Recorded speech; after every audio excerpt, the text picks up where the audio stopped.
Yes, brother. I don't know who's moderating. Yes, brother. As people are started shooting the questions to me, let me tell all the delegates, my number is put there in the chat box. You can send me questions, please, or you can put in the chat box. Brother, the first question that has come is from a senior graduate himself. Based on your experience, both as HR and as at a senior positions, what do you feel is the basic need why believers have mostly not come up in the secular field?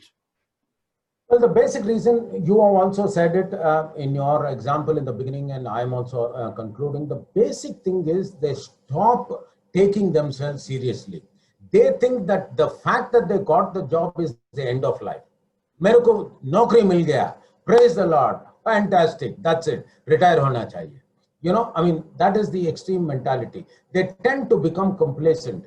Getting the job, getting the appointment order is only the first step. Getting a seat in a medical college, getting a seat in an engineering college is only the first step. The real life begins after that. So we need to take ourselves far more seriously after the job than we were before the job. If you look at it, before the job, they'll be fasting and praying till they get the job. The moment they've got their job, hash karo. You know, I mean, it's not really that extreme. So the main reason is living a life of mediocrity and not pursuing a life of excellence. That is the main reason. And they're not putting Colossians chapter 3, verse 23 and 24 to full effect. Brother, just repeat that reference as you said, Colossians. Chapter 3, verse 23 and 24. Whatever you do, work at it with all your heart as if you are working for the Lord and not for men, because it gives you a reward in good season. Proverbs chapter 22, verse 29. Do you see a man skilled in his work? He will serve before kings and not before obscure men. These two verses, one in the Old Testament, one in the New Testament, they will have to apply it literally. Thank you, brother. Brother, the next question is, how can I best decide which skills should I learn to focus on? I mean, that's $1 million question. I don't know the individual, you know, I mean, which skills he or she should focus on. So the normal thing is, I gave you the 7 skills. First, focus on those 7 skills. And then as you get into your job, you will have to focus on your business skills, on your domain skills, and then your technology skills. It depends on the industry. It depends on the geography. It depends on the role. It depends on the function. Role and function, right? 3 things you said.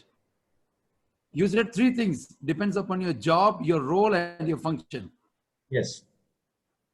But I have given the 7 generic skills: learning agility, mental agility, critical thinking. I gave that 7 list that earlier. The next thing, again, it's a generic question, but okay, because the question has come, I'm asking you, how to find God's will for your career. Am I audible, brother? Yes, you are very much audible.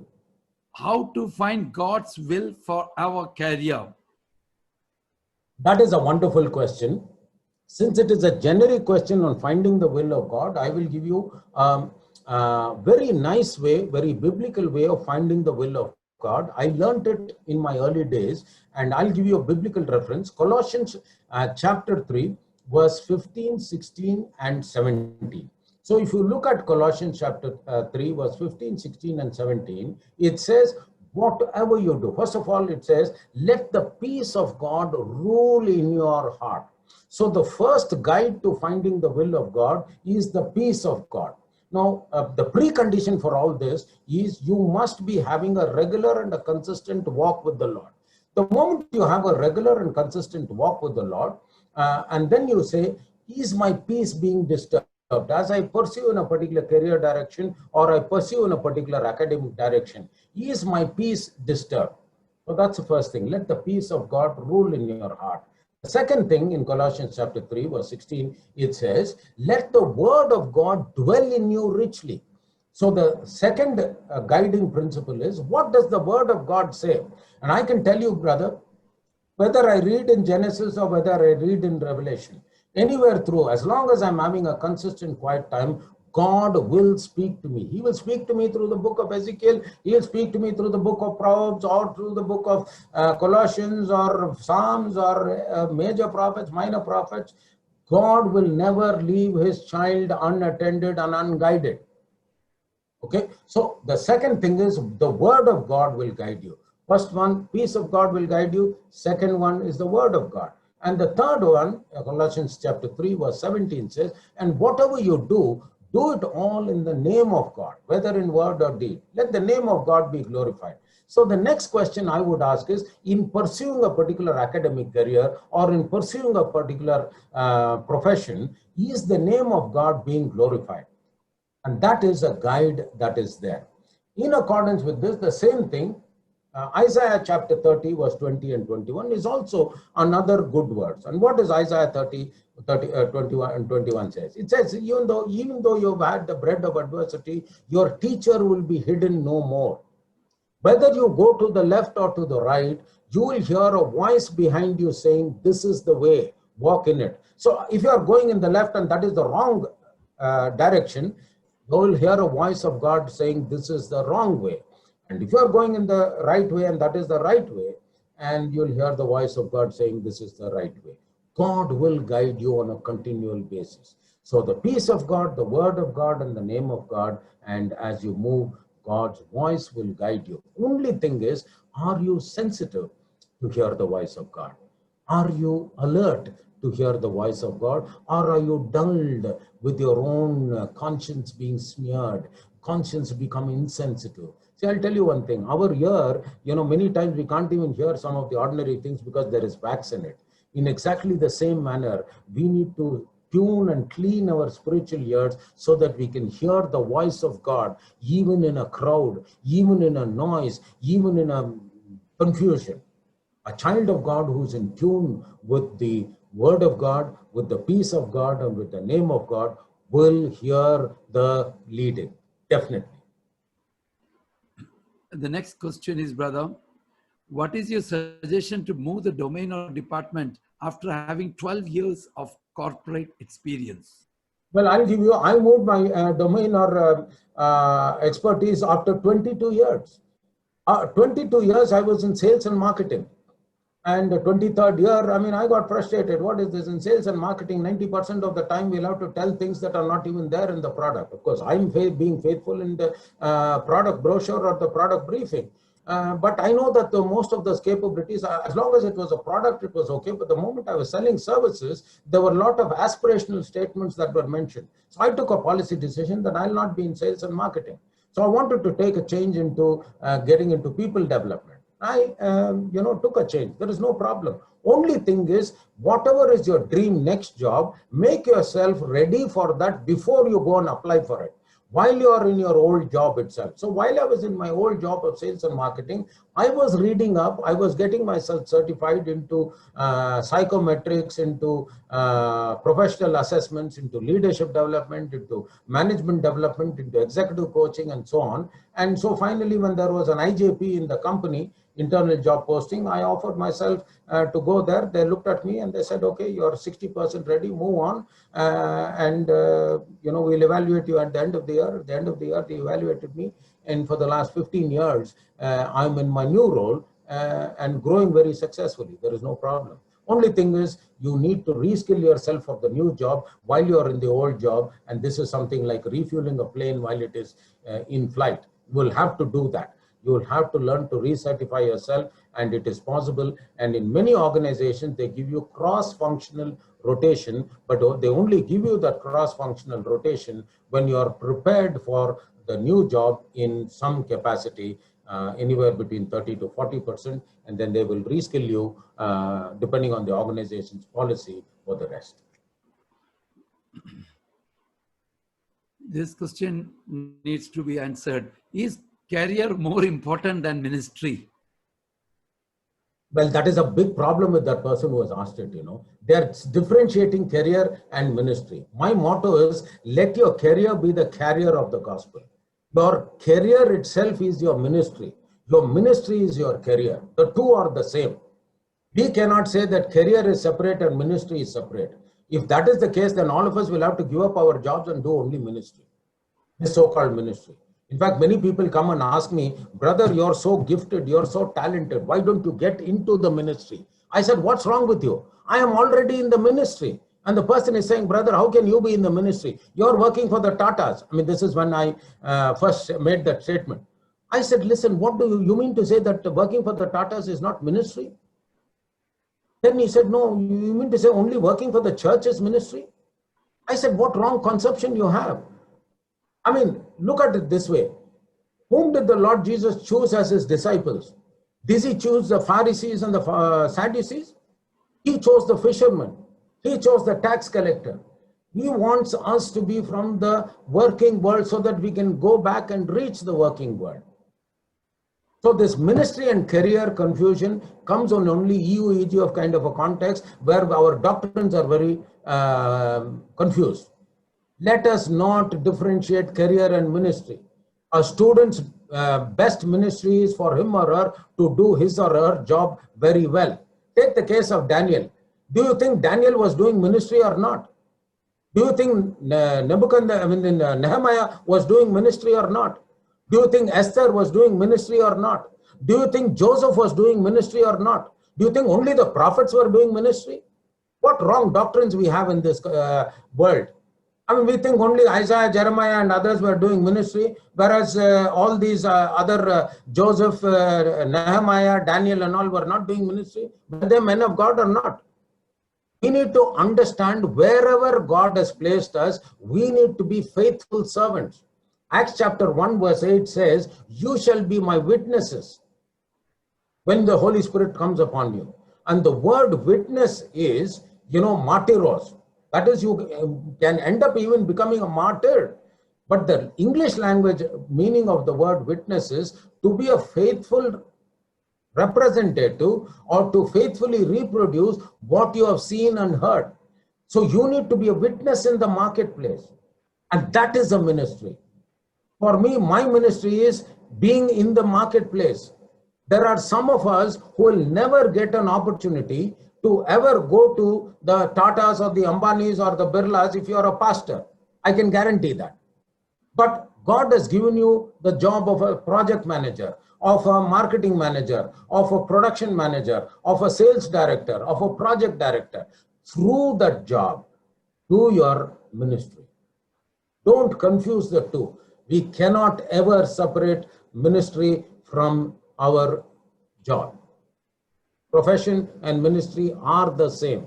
A teacher will do the best ministry by teaching them well. A doctor will do the best ministry by doing that to the glory of God. An IAS officer will do the best ministry by doing the work that he or she is entrusted to the glory of God. A carpenter will do the best ministry by doing the carpentry to the glory of God. The Lord Jesus himself was a carpenter. A plumber will do the best ministry by doing that plumbing to the glory of God. A electrician will do the best ministry by doing that electrical work to the best of the glory of God. Let us understand that every profession is ordained. If we only get into this false doctrine of only ministry and no work, we will never have anybody in this country who is going to work. All of them will become full-time pastors and full-time whatever evangelists, and who will support them? That is the reason why in our country we have got such a low respect for the so-called vocational workers. This doctrine, brother, I'm sorry I'm a little bit emotional, but I'm very concerned that we are separating work from ministry. Can you imagine all the teachers, all the doctors, all the professionals, all the IAS officers, are they working for the Lord or not? If they are faithfully serving the Lord, they can faithfully serve the Lord as a police officer. They can faithfully serve the Lord as a medical officer. They can even faithfully serve the Lord as a politician. We have very few people who are there in the ministry, in the government. And that is the reason why our country is like this. If you look at America, year after year, there is somebody, a man or woman of God who is standing. They may not get elected. That's a different story. But we need to have people in the government. We need to have people in the legal department. We need to have people in the medical department. We need to have people in the engineering department. We need to have men and women of God in every profession on the face of the earth. We also need to have pastors who are doing their job beautifully and very well. There are pastors who are not doing their job very well. There are people who are not doing their job very well. Both are to be reprimanded. But the difference is not whether you should be in ministry or you should be in work. Both you should do unto the glory of Lord, and that is the mandate. And here I want to mention very clearly, it is God's mandate that all of us be full-time Christians. Let me say that once again. It is God's mandate that all of us be full-time Christians. Being a full-time Christian worker is optional. Let me say that once again. It is God's mandate that all of us be full-time Christians. Being a full-time Christian worker is optional.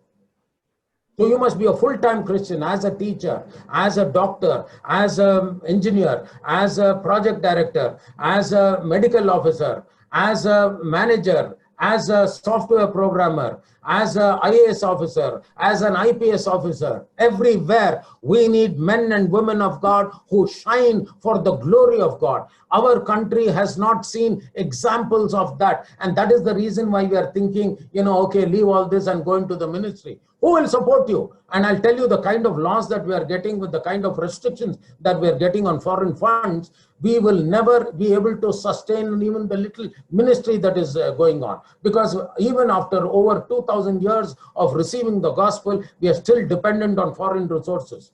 Our country is going to become the third largest economy in another 5 years, and we are still dependent on other countries. Brother, let us change this doctrine. Work and ministry is the same. Don't put the teacher or a doctor or a manager into shame. Oh, why didn't you get into ministry? Why are you going to teach? Or why are you going to engineering? Or why are you going to do any of these things? Sorry, this is the wrong doctrine. It does not mean that the full-time Christian worker is doing greater work than the so-called ministry. Daniel served the Lord as much as Jeremiah. Both of them were contemporaries. And Daniel served 4 heathen kings during his lifetime. Do you think he was a man of God or not? Do you think he had backslided? Did Nehemiah backslide? Did Joseph backslide? Was Joseph a man of God or not? Was Ruth a woman of God or not? Was Esther a woman of God or not? Why are we belittling our faithfulness and our spiritual maturity only to the so-called full-time ministry? Change that doctrine, change that philosophy, change that view. We will never have good doctors and good managers and good IAS officers if we have this concept of ministry and work. Sorry, change your view. I think that's, just to add it, that's all the more important when 97.5% are people who cannot be reached without having a job there. Absolutely. Our country, we have the gospel. I'm living in North India. You are also living in northern part of India. In Delhi, if you go to, how many churches are there which really practice the word of God? And how many people come to these churches? What percentage of the people come to the churches? Whereas enough people go to office, people go to work, people go to the government offices. We need a man or woman of God. We need a hardcore believer in each government department. We need a hardcore believer in each corporate entity. We need a hardcore believer in each school. We need a hardcore believer in every department in the hospitals. Men and women of God who fear the Lord and who tremble at His word be placed in schools, hospitals, and corporate organizations. You see revival in our country of a magnitude that you've never imagined in the worst of your dreams.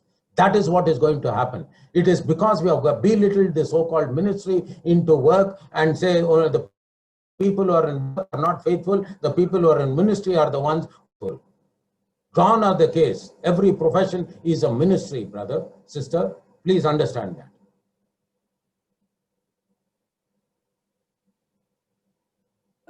that. How you said the word of God, the peace of God will guide you, and the name of God needs to be glorified. Is it okay when finding the will of God, we go to people who pray and give us ready-made solution to find which career to select? Well, that is wrong. That means you are asking for spoon feeding. What happened to you? You can't read the Bible. You are deaf and dumb, is it?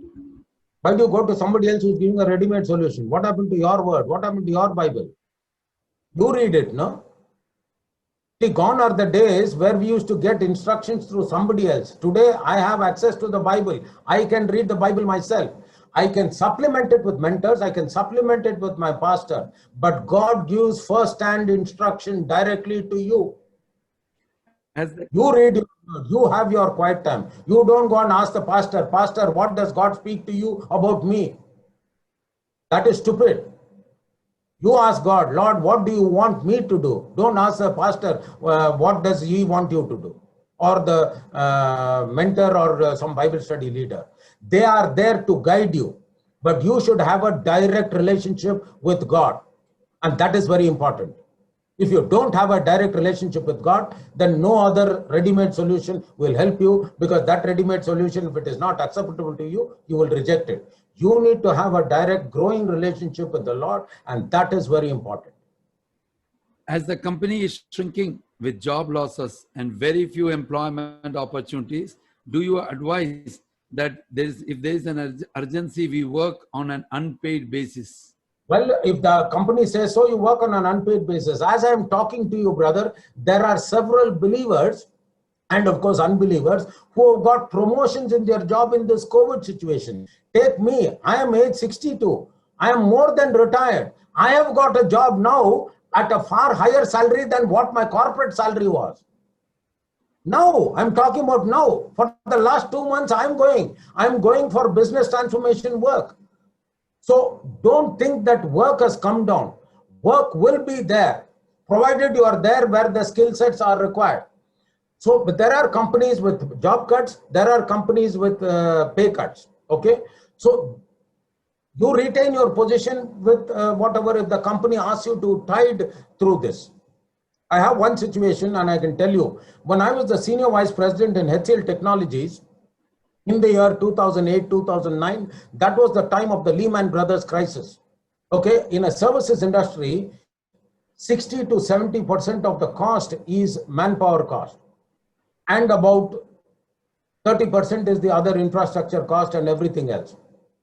We had major cuts. All our contracts were getting cut because of the recession due to the Lehman Brothers and the financial meltdown. My boss or the leadership told us, listen, you will have to cut down your expenses by 15%. The simple thing to do is let about 15 to 20% of the employees go, and you will be able to meet your immediate target. But all of us, and none of us were believers except me. So we all got together and I said, this is the last thing that we will do. We will not sack any employee. Let us put our heads together. So we had a meeting with all the people.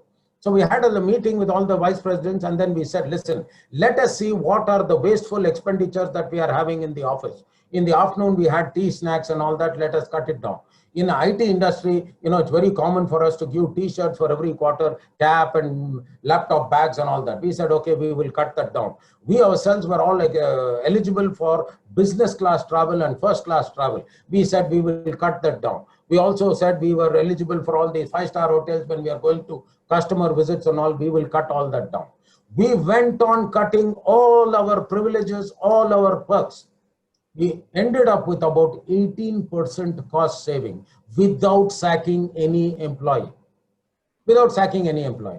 So the company had a philosophy, no employee left behind, employees first, customers second. And we went back to the management and we said, listen, we have got a plan. And the plan is we do not want to retrench anybody. We as top managers, we will take a 10% cut in our salary. We will cut all our perquisites. We will reduce all our privileges, all our luxuries until such time the recession period gets over. But we have made a commitment. In fact, what happened is me and a few other people, we actually went emotional. We took a syringe, extracted blood and wrote it. We will never sack anybody because of recession. But the person, because of non-performance, that is a different matter. So we took our blood and we wrote it on a piece of paper. Because of bad times, we will not let go of our employees who have been there in our good times.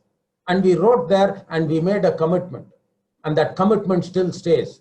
So there are companies who will be forced to reduce salary because the economy is like that. But praise God and thank those companies because they are allowing you to keep your job.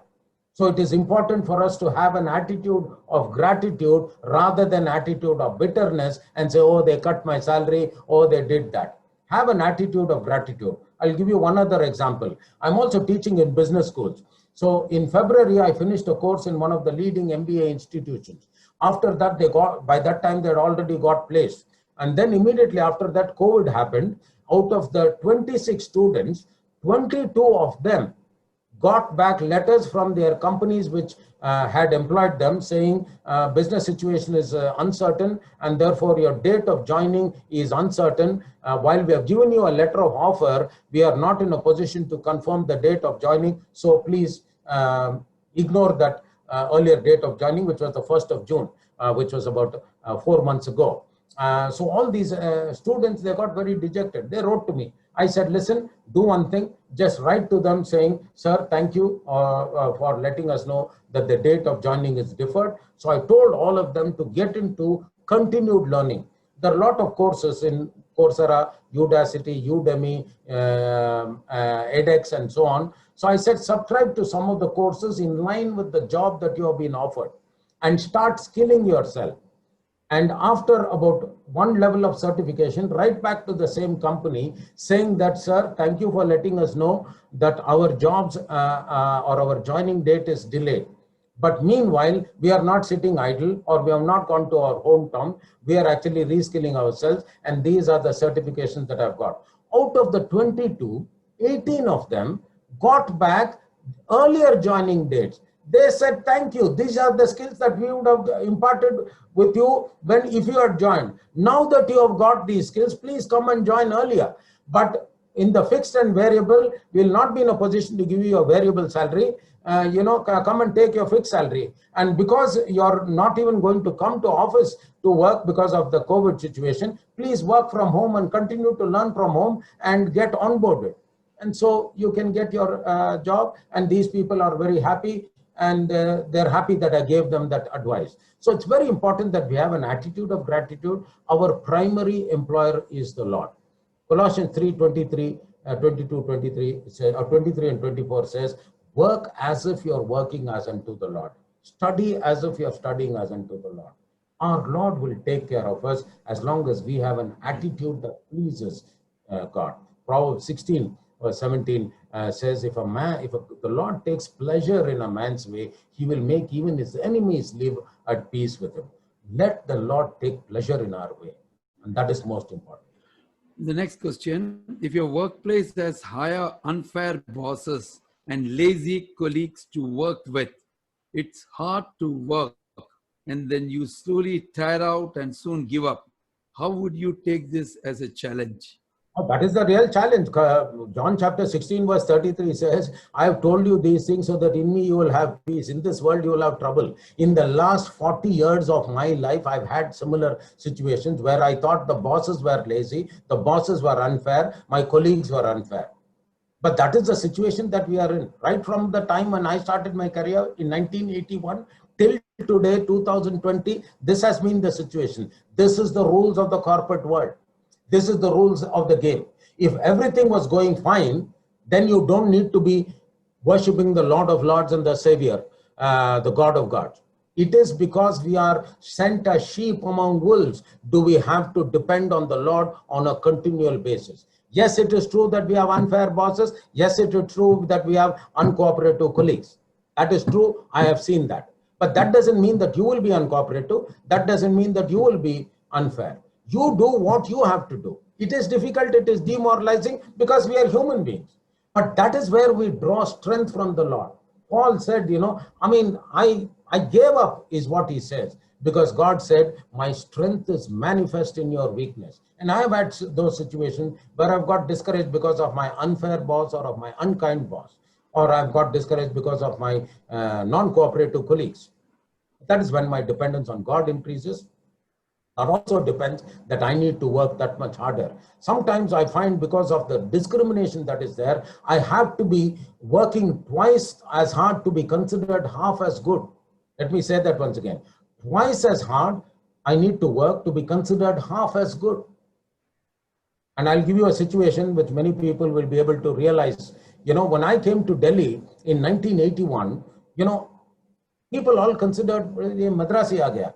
I said, what Madrasi? You know, I'm from Bangalore. In fact, the landlord who told me that I was a Madrasi, I went to his house on Saturday. I took his book and his son's book and told him in the geography book, sir, this is Bangalore where I come from. This is a state called Madras and there is 330 kilometers from thing. I genuinely thought that he was illiterate. He took the pencil and he wrote down below Nagpur, ye sab Madrasi hai. And in the last 40 years, I've had a lot of non-Madrasis working for me. I hope you understand what I'm talking about. They're all my subordinates.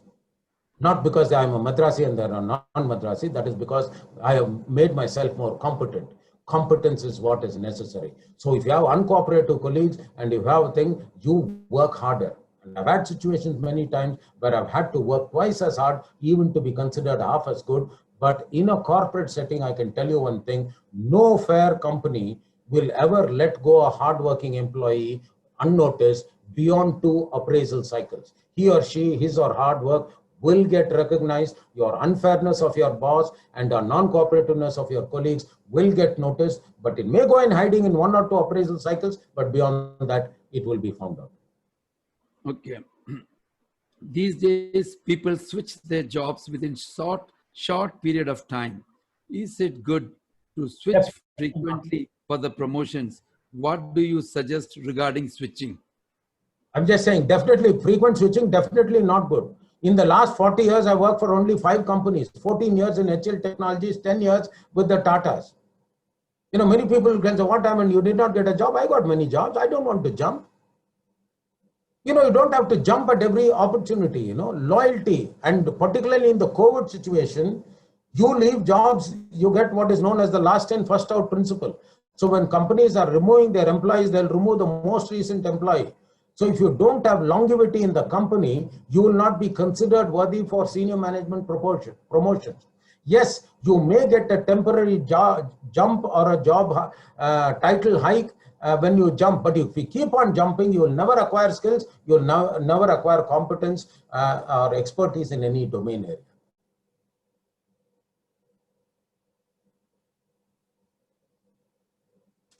The next question. Dear brothers and sisters, let me tell you, there are still 42 new questions come up. I will take up the important questions because by 5:15, another 25 minutes, we will take care of the questions. So please bear with me. What is the 5th quality to look for in leaders? 4 qualities have been touched. No, I gave these 5 qualities I gave: lifelong learning. So a passion to excel, ambiguity, attention to detail, ownership mindset, and lifelong learning.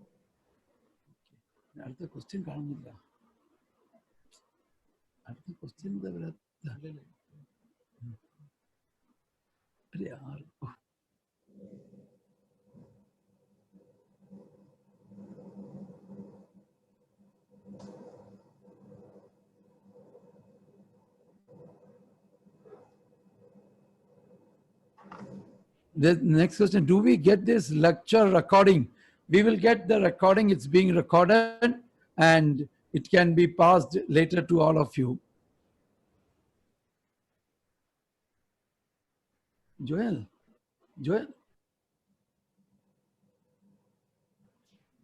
Yeah. Brother, how do you feel? There is a passion among people, crazy passion to go abroad for degrees. What do you think? Go abroad for degree if that course is not offered here. If that course is offered here, my recommendation is study that. I'll give you a simple example. My son wanted to do his PhD in nuclear engineering. There is no masters in nuclear engineering in India. So I allowed him to do. My daughter, she wanted to do her basic HR and you know, she's there in India. So I've got 2 children, one of them.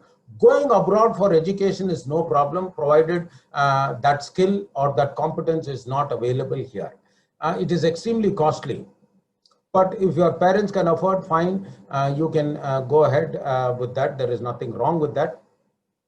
Acquiring skills. In fact, the best of universities for post-graduation are abroad. The best of universities for graduation are in India. So you decide what you want to do.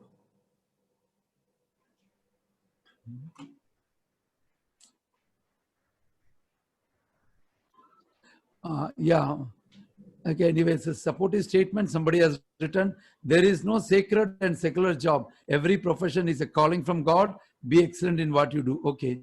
And then a comment on studying abroad. 3 questions have come. As a final year engineering student, how should I know which career I should choose, as the time is very less to decide, to make my decision and start preparing? IIT BHU final year student. Yeah. So, I mean, I've guided a lot of IIT students. See, what happens is in your final year, you have your career PDC, professional development cell, that is there. And you also have opportunities to do your project work and your electives. So while you're doing that, I can also tell you there is very little scope in today's world for you to choose your career. I can guarantee that. Whether you're in IIT or in NIT or even in Harvard, very little opportunity to choose your career. This is a blanket statement. You will have to take the jobs out of the placement companies that are coming.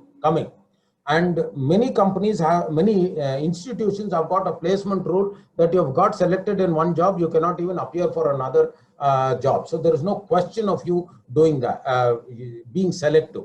But having said that, if you do your project work and if you do your off-campus learning in the area of your interest and if your area of your passion, when you go to that company, when you go to that dream company for the interview, and I've come across a lot of people who say that your company is the dream company, but I don't find them as my dream candidate. So you prepare yourself for that career of choice, and even if you get a job which is not in the career of your choice, once you get into the company, you will be able to navigate and go. I'll give you my example. When I joined DCM as a management trainee and subsequently joined Tata's, I was given Unix systems administration, real-time programming and things like that because of my past qualification. But I had a flair for marketing. I had a flair for people development. So I got into the role that they gave me. And as I was doing my job, I expressed my other skills and they gave me through IJP. I moved on and then I stayed on for about 22 years in that and then moved on into the next career. So get the first available job that is there. But before you go there, they will ask you your SOP, statement of purpose. Why do you want this? So you articulate your career choice. This is the reason why I feel this. But having said that, I want to test myself in the real world because I'm still a student. I'm still academic knowledge. I do not know how the real world operates. The maximum exposure that I've got is in the 6 months project time that I've got, but that was too little a time for me to judge the real world. I want to get into the real world and really get into my career of choice later on, but I first want to be useful in the company. Many of our speakers in many family conferences say that women should take care of the family and kids. Doing job is not necessary for the woman because it's the work of a man. How far, brother, can you throw some light on this statement? That is again a wrong doctrine. This is that ministry job thing. See, every family will have to decide what they will have to do. Okay. Take the case of a teacher. Is the teacher's job a mother's job or not? Take the case of a HR professional. Take the case of a doctor. We should not be gender biased in our work. That is wrong. This is the old thinking. Very strangely, among the Jews also, this was there, that the woman is a third-class citizen, In many places, they say, I'm glad I'm not a dog or a woman in olden days. But let us take that doctrine away. Each person will have to decide what job they will have to have. But having said that, the mother, particularly during the childbearing age, there are companies which are now giving 12 months maternity leave and all. That's a different story. But during that time, it is important for the mother to be available for the children, and companies give enough leave to accommodate that. That does not mean you don't work at all. There are people, for example, my own wife, she took a 15-year break just to take care of the children. So there was no problem. So you decide what your priorities are. But having said that, don't come and say the woman should be at home and the man should work. This is a wrong doctrine. Sometimes it is possible even a man should be at home. Why do you outsource the job of earning the bread only to the man? Does it mean that the man is not responsible for raising children? Does it mean the man is not responsible for teaching children? Does it mean the man is not responsible for instructing and disciplining and bringing up his children? Why are we delegating? Man should be doing the bread earning, women should take care of the diapers and change the diapers and nappies and all that. The man should change the nappies. The man should take care of the diapers. The man should do everything. Responsibility will have to be shared both between husband and wife. We should not say one is husband's job and another is wife's job.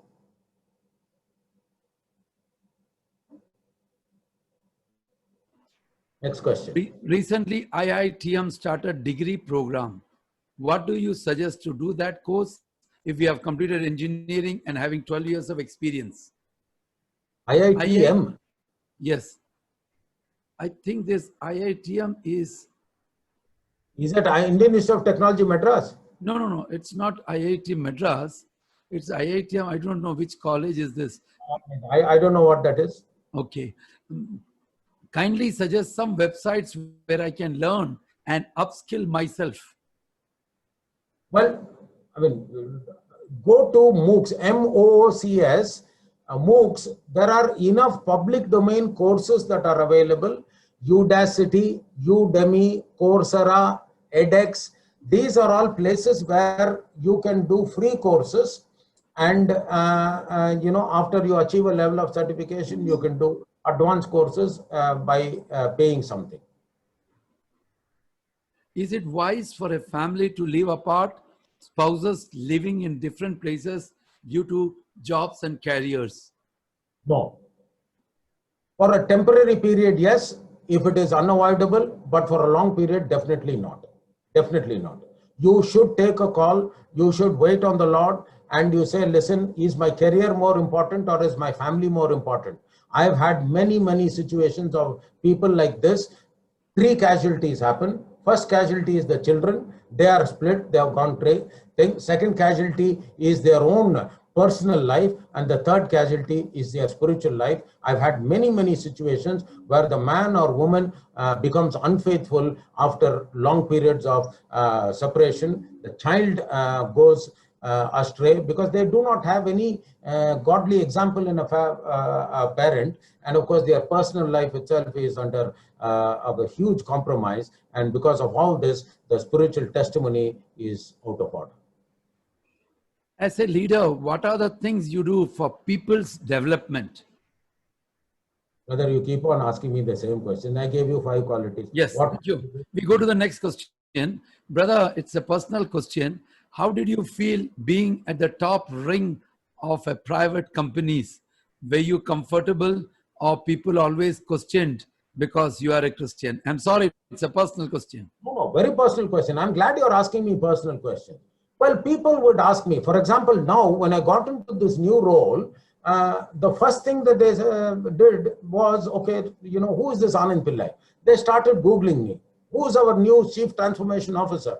They started Googling me. And to my surprise, the first thing that came was my testimony. And they said, what is this? The organization has hired some spiritual dada, some spiritual guru. And when they saw my testimony, particularly the witness testimony, they were actually touched. Wow, this person has gone through a lot of hardships in life. And they were having their own questions, So, whenever the joining period, some time was given, so they were discussing among themselves. Some of them saw my speeches or my thing in Harvard University and some of my talks in public forums. And they said, wow, this person is a mixed personality, He is very good in his profession. He is also good in ministry. He has spoken in churches and so on. So my first interaction, people come and ask me, sir, are you a spiritual person? I said, no, I'm a person. I have spiritual values. Then after that, are you religious? I said, yes, I am religious, but I don't bring my religion into the office. I practice my faith as a person. Then after they went into it, then the respect for me increased because of my faith in Christ as opposed to otherwise.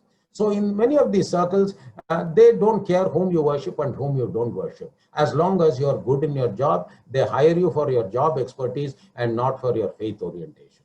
And they keep you, they promote you for your job expertise and not for your faith orientation. We are living in a very competitive economy, and therefore all this reservation business does not apply in the corporate world. Sure. The next question, brother, it's a very, this one, I don't know. How does companies, HR specifically in India, take a gap year? Do they consider it as a red flag in the application? They don't consider it as a red flag. They consider it as a validation point. So they definitely call the candidate. If the candidate is otherwise good, so they will call the candidate and ask, what did you do in the gap year? So if you have got a meaningful justification, for example, I've even taken, one person said, my father was terminally ill and I felt it was my duty to be this boy. I mean, he was doing very well in his job. He gave up his job to be by his side, and ultimately he lost his father. So then, my colleague, and I really got upset with him for asking him that question because it disturbed the candidate. He said, what is this? After 1 year, ultimately, a father is gone and a job is also gone. This is how my colleague acted. I said, calm down. And I complimented that boy. I said, Rohit, you have done a very nice thing. I am glad that you took care of your father when he needed you most. Then he said, sir, I'm sorry I lost my job. And I've also lost my father, as your friend himself said. I said, no, I did not say that. I just wanted to compliment you. And I want to tell you, because your other credentials are good, this gap here, we do validate it. Red flag is the wrong word. We put an alert there. We want to see what the person is doing during that time. Take the case of all these MBA students whose joining date, okay, if they had kept themselves idle, that would have become a red flag. But because they were continuing to learn, it was no longer a point of concern. So 1 year or 2 year gap, for example, women take 4 year gaps, 5 year gaps to take care of their children. While they're taking care of their children, are they also reskilling yourself? It does not take for you 12 hours in a day to really take care of your children. You need about 4 to 5 hours. And are you keeping yourself abreast with the technology? Little bit are you updating? If you are updating, then it's fine. But gap year by itself is not at all a negative. To all the brothers and sisters, it's 507. I will take maximum 3 more questions. Next question, Brother Anand Pillai, to be said in detail. I'm sorry again, it's a personal question. How did you, Brother Anand, in spite of such a busy schedule, manage to study the Word of God, manage your family in a Christian way, and did justice to your job along with the ministry, working and overstaying for long hours? See, these are all disciplines that I learned in my youth. The moment I came to know the Lord, I was a student. And of course, I was in my second year degree. It was extremely difficult. I came to know the Lord and I was discipled through the ministry of the navigators. The first thing that they taught me is intensive Bible study. And contrary to popular belief, intensive Bible study does not require long periods of time, even if it means a small portion of the scripture. Take that and memorize it. Take that and meditate on it. So I read the Bible for about, let's say, 15 to 20 minutes in a day. And as I go to work, as I'm waiting for my boss, or as I'm waiting for my client, or waiting for any of the things, I meditate on that. So this is not compartmentalized. There are 3 things that I said I will not give up. First thing is, whatever be the busyness, I will not give up my time with the Lord. Because I'll ask you a simple question. Whatever be the busyness, do we give up having a bath? Do we give up having our breakfast? Oh, today, I'm sorry, for the last 15 days, I was busy. I did not have time to eat. Do you say that? Just like you have time for your physical food, you need to have time for your spiritual food. So you need to make time and make priorities. I have been very busy. If you look at the internet, you will see I've had very, very senior positions. Extremely demanding. I mean, I worked for 30 years for a 5-day week company, and suddenly I got into a company which was 6-day week, and they said even your 7th day you'll have to come to office. Many times my earlier boss used to call for a meeting at 9 p.m. in the night, and that meeting will go on up to 12 o'clock. But I had my basics, I had my roots, and I had my foundations. There are certain things that I said I will not compromise. And those were the things that I continued to stick on to. So reading the word, meditating on the word, spending quality time with the family, spending quality time in prayer, these are things that are non-compromisable, very similar to having a bath or having food. Just don't put having a bath and having food is irrespective of whether you're busy or not, but reading the word when I'm free, I will do. No, that is, should not be there. So you need to get your basics right. And once you get your basics right, and make sure that you get your basics right while you're still young. Solomon, the wisest man in the East, in Ecclesiastes chapter 12, verse 1 onwards, he says, remember the Lord in the days of your youth. Because when you're old, you know, you will never be able to discipline yourself into those things. So young, today, youth, my recommendation is learn to have your scriptural, biblical disciplines right and never compromise on them. While you're doing that, also continue to work on your professional excellence, on your physical excellence, and your social excellence. It's again a generic question already answered. He says, normally in most of our churches, organizations, USI, we see very less sessions on career guidance. What is it? Anyway, in UESI, we have started a separate career guidance cell. Brother David Sudhakar, Brother Selvin, Bahadur Singh, I am, Brother Pallavan, so many are there. But brother, you can just touch it. Why is it that our churches don't stress? Main thing is largely our churches do not use lay leaders. So a person who has come through a theological background, with all due respects, they will give only that perspective. And good or wrong, you know, they don't know how to identify with the person who's struggling in the corporate world, who's struggling in the professional world. And they don't have this mentoring system in many churches or disciple thing.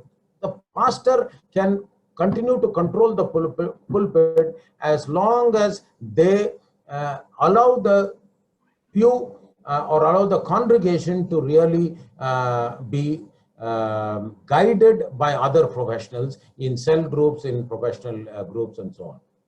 Brothers and sisters, I'm taking up this last question. Please forgive me, it's 5:12. The last question, Brother Anand Pillai, is again a very personal question. I'm sorry, I'm putting it as I received it.